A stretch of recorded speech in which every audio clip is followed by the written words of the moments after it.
Ladies and gentlemen, it is time for a Technology Connections 2 video following up the original one. If you got here without seeing the original video, well, hello, it's good to see you. For your convenience, I've provided a card which you can click on to visit the original video, should you choose. I think it will help give a little more context into what we're doing here, so I would consider it recommended viewing, but I won't judge if you decide to just watch this one. What we are doing here is we are taking a closer look into the differences in color reproduction when using a truly white light source and an RGB white light source. Now, keep in mind that the color rendering index of LEDs is not perfect, but we've gotten them really, really close to essentially perfect, I think. If it's to be believed, the CRI of the lights I'm using is 97? It's at least 95. So now I will note that people point out that the CRI, the actual process for determining CRI, is flawed, but still, it's a very close to full spectrum lighting for most intents and purposes. So this scene has a lot of colorful stuff in it, and I will give you a fun fact. I shot this in blue originally, and you may notice that one of the markers is not blue. I had some problems with fluorescence of certain things under blue light, and I will show you some more of them, but there was an orange marker here, and its cap was just vividly fluorescent under both blue and green light. So I was like, well, gone. So that is why there's a space here. I wasn't planning on there being a space, but the orange marker was a little too vibrant, a little too excited. That's a fluorescence joke.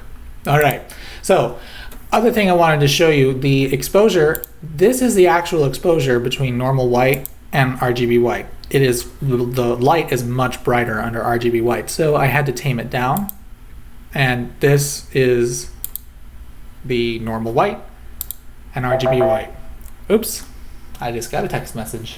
Anyway, back on track. So the exposure, I think I did a pretty good job estimating, because the other thing was I couldn't really see what the difference was. So I was just basically, I couldn't get a before and after look. So I was just basically taming it down to what I remembered, and for the most part did a good job. And I think the best thing to look at for comparison to exposure levels is the white of the marker. And also, this is a good point to start. The white of the markers doesn't actually change all that much. What you see is a slight difference in white balance. The markers appear to be, or the RGB light looks to be balanced closer to maybe 6000 K, whereas the true white is balanced at 5600 K. It might be 5400 K, but I think it's 56. So it's definitely It's definitely a cooler light, but that shouldn't mess with colors all that much. At least definitely not to the extent that the RGB is messing with red. So red is obviously too vibrant here. So the things that are too vibrant, the snake is a perfect example. Look at its head, which is orange, and its body, which is not a very bright red. It's not super bright. Like if you look at the marker, it's a purer red than this. And in fact, let me do a color picker. Look at how far down the color is. This is not a very bright red. It's certainly more of a burgundy. But when we go over to the RGB light, it's much, much brighter. Let me, for consistency's sake, I'm gonna go right in the center of the two white spots there. Okay? So this is what you should be looking at. I'll zoom in on that. And now the same spot under RGB. It is way, way more saturated. And that's what the color red just in general tends to have this happen to it. So let me take a reading on the marker here. You'll see that this is pretty saturated, but it's not all the way up in the corner. Whereas if I go back to our, that's the overexposed one, go back to our wicked red, that is, man, very, very close to 100% saturation, which is just, in the real world, objects don't look like that. And in fact, with my eyes, seeing the scene under RGB white light, in particular, reds were just too freaking red. And you see it in this scene really well. The Rubik's Cube stickers don't show it quite as much, but, well, actually, maybe they show it more, because this is a pretty dull red. Let's take a sample. if you look at the burgundy, the color that it is, it's actually out of context. It looks more like a burgundy. And then if we go to our very wrong looking photo, then in fact, this is what I should do. Let's put the correct red on top of this. Yeah, that is quite different. And let's go do in reverse. We'll take a reading on this that red here. Okay. This is just too red. Too red. And then another thing I wanted to look at was this orange gets shifted much closer to red. Look at it, it's a little like, we do still see some difference, but if you, I mean, look at what the hue is actually at. It's sitting right on red. Even, where can I get it to move? I can't. This only looks orange mainly because of context. It's wow. This is weird. I didn't even think so. That, I wonder if this is truly one of those things where I wonder if I didn't know that the snake's head was orange, if this would still look orange to me. How much of this is just my prior knowledge influencing what I'm seeing? I don't think so. I don't think my visual perception is that influenced by my prior knowledge, but maybe it is, because I'll tell you, looking at this color, that is a red. And in fact, you can see the ring going into the snake's body. It's practically the same color. Some weird stuff. Okay, so just some other things to note looking at the construction paper label here. Again, these colors, blues do get pushed a lot too. The color that doesn't really change much under RGB lighting is green. And that sort of makes sense because our eyes are most sensitive to green, and being that the long and medium cones are both pretty sensitive to green light, it might be that, okay, well, even if a third of the light is green, that's kind of more normal, but having a third of the light be blue is also wrong. So if we look at, I was concentrating on the red marker, but the blue marker too gets quite a lot more intense, and this blue on the Crayola thing gets much, in fact, this is, I didn't notice this, the spectrum under the Crayola mark or logo, that the blue part gets very bright, much brighter under RGB lighting than white light. Same with the red. So basically blues and reds in general are getting pushed way too saturated under the RGB light. So let me take just for poop and laughter, a blue here, compare it over here. Yeah, it's too blue. And again, look at that this is like perfectly saturated blue all the way up there. So there's basically no white in this color at all. It is purely blue. It's a little more cyan. It's a little more towards cyan than perfect blue. Out of curiosity, what is this blue sticker? This is even more cyan. But the fact that it's all the way up in the corner like that means that is a practically completely saturated color. Because if I look at, if I take the white, that's way over here towards white. It's still a little bluish, but I should look there. See, that is boop, all the way white because it's pushing the exposure. It's a little overexposed. Okay, how about we move on to another thing? Here's putt-putt. I don't want to get too much into putt-putt because I kind of went over this a lot in the video, but again, going between, and this I've already done the exposure compensation, going between these two, the purple is just so wrong. It's not even close to correct.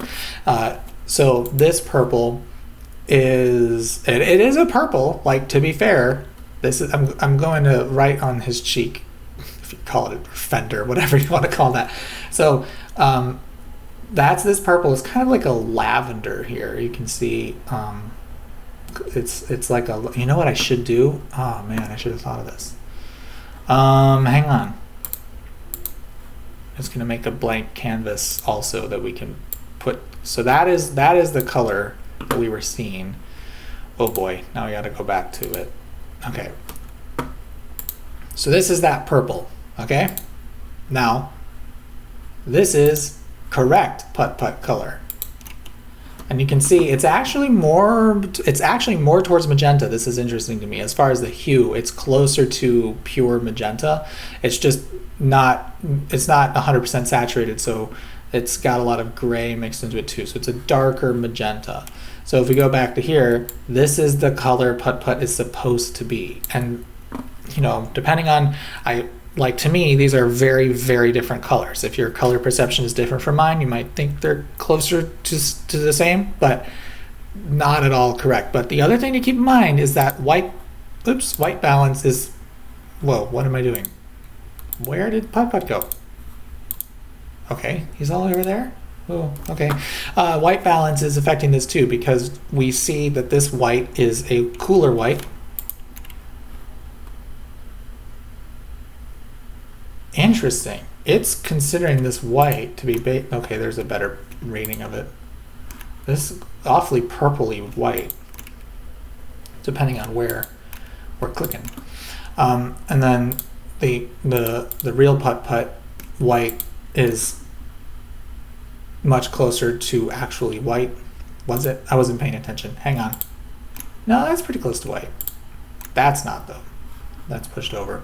Anyway, so white balance does confuse us a little bit. And the other thing, which I didn't mention, I wanted to put a note on screen. I don't know why I didn't do this, because it was definitely in my mind to do it, is that the color of the table is also influencing how we perceive this color. Because the table goes from brown to kind of purple. So that also influences how we're seeing the color. But definitely, these are different purples. They're not the same purple by any stretch of the imagination. Though it is interesting that out of context, this almost looks like it would be the more correct purple, but in fact, this is the correct purple. So let's move on from putt-putt.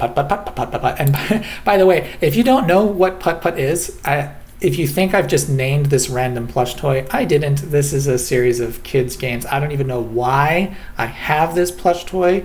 I found it at my parents' house, so presumably they bought it for me and my brother when we were really little. But yeah, anyway, so that's why I have this. I don't even know why, but presumably my parents bought it. Okay, so going to this scene here,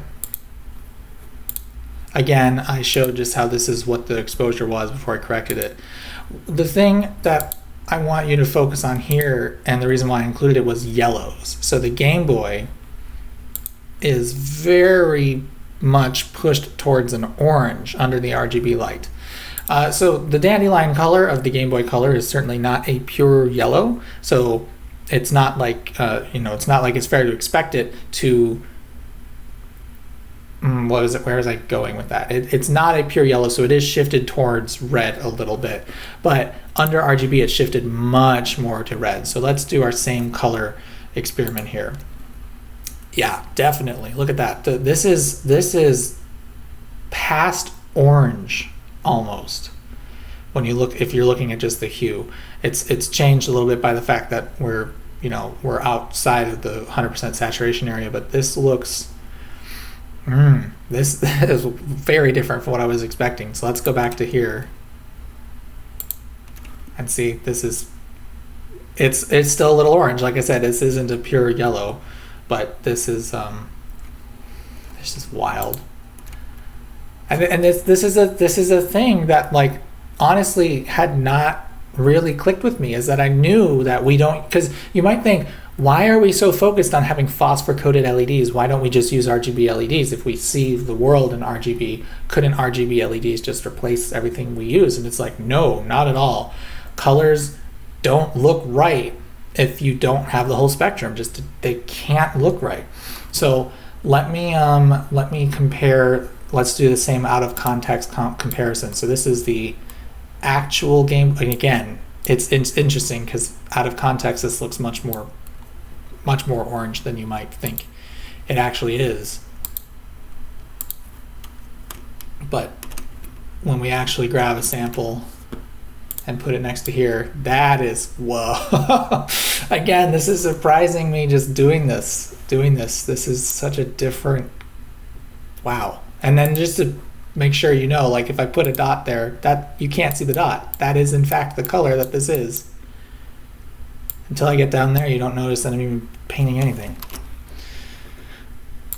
But then if I put that dot there, it's like, yeah, it's almost like a peach color is what that turned. So again, just color science, it's very complicated stuff, and it's just amazing, really. I'm having fun. I hope you're having fun, because I'm clicking around. I get to click on the stuff. You just have to watch this very poorly produced video. Other things to see. We already looked at putt-putt. We already looked at this thing. Let's move along. Okay, the construction paper. I wanted to include the construction paper for a couple of reasons. One, because I never actually included in the video what the real colors were, because I didn't write a piece in it to be like, oh, and by the way, here's what the construction paper looked like.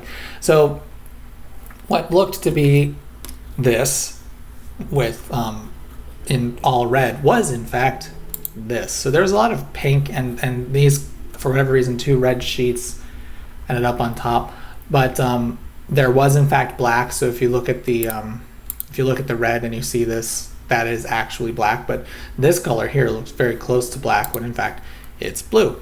And interestingly, the purple, and again, this is another just interesting thing to see, is that the purple under red light looks much, much brighter than blue, even though under white light, the blue looks pretty close to purple. But again, that's because purple is dark magenta. So this is reflecting blue and red.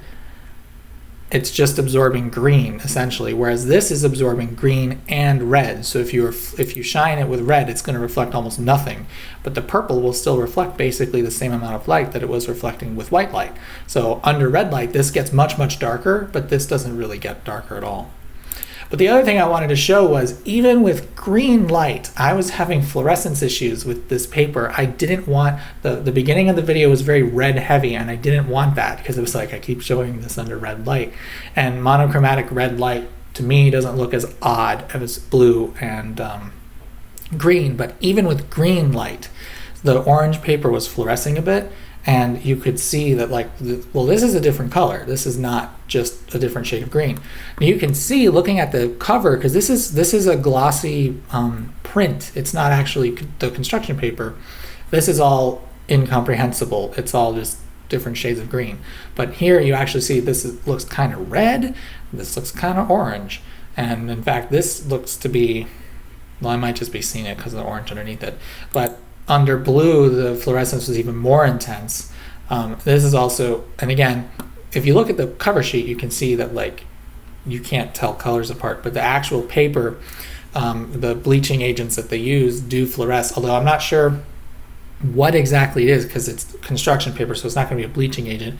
I imagine it's part of the dye that makes the orange and the red, and it just fluoresces under both green and blue light. But yeah, so that's why I put that here. Other thing, this is the red object scene. I happen to have the box of my old phone, which has this red insert. It was fluorescing a lot too. So fluorescence was something that I wasn't really expecting to encounter a lot, but in some of the things I was setting up, it was like, oh great, that's fluorescing. So this image right here is lit under, it's not really cyan, because the light on the right is blue and the light on the left is green. So that's it. Overall it's cyan, but there's some different, like there's a gradient going on.